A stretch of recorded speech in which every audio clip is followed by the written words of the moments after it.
The streetlights flickered once, twice, then died, plunging our entire town into an unnerving, inky blackness. It wasn't the first power outage we'd had, but this one felt different. A deep, primal silence settled over everything, the kind that makes the hair on your arms stand up.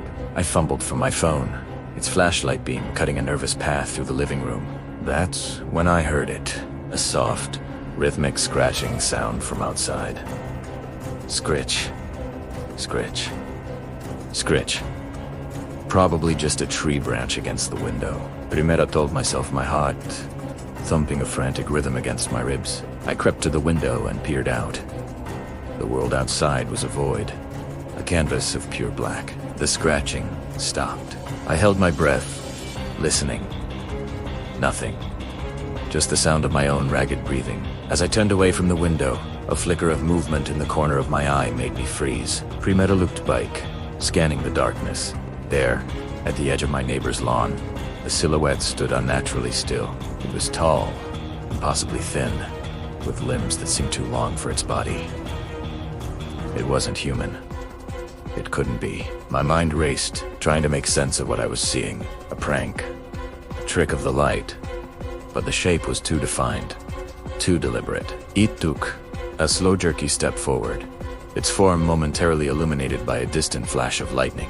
For a split second, I saw it clearly. It had no face, just a smooth, pale expanse of skin where features should have been. Its limbs ended not in hands, but in long, tapered claws that scraped against the asphalt. The scratching sound. It was the sound of its claws on the street. Panic seized me. I stumbled back from the window, my hands shaking uncontrollably. I needed to call someone, anyone. I fumbled with my phone, but of course, there was no signal. The cell towers were down too. I was completely cut off. The scratching started again, but this time it was closer. Much closer. It was coming from my front porch. Scritch.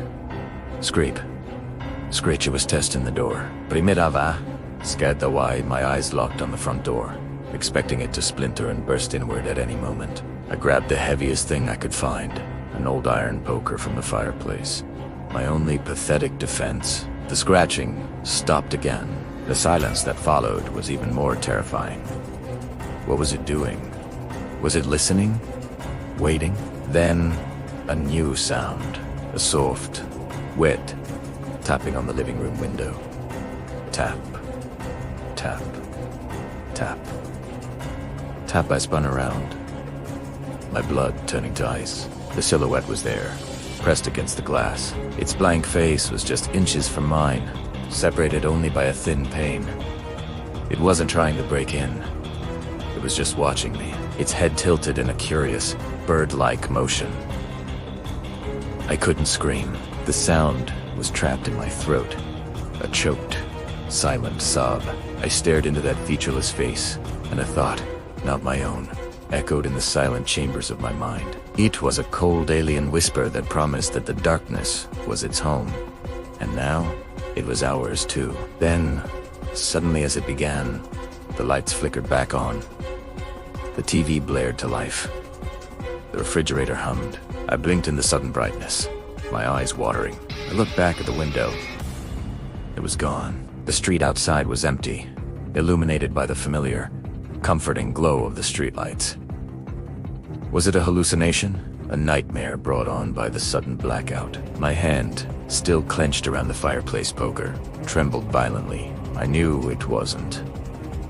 Because etched into the glass of the window, on the outside, were 3 long, deep scratches. A permanent reminder of the visitor who came with the dark. I don't know what that thing was, or if it would come back the next time the lights go out. Olikinois, I'm terrified of the dark now, and you should be too.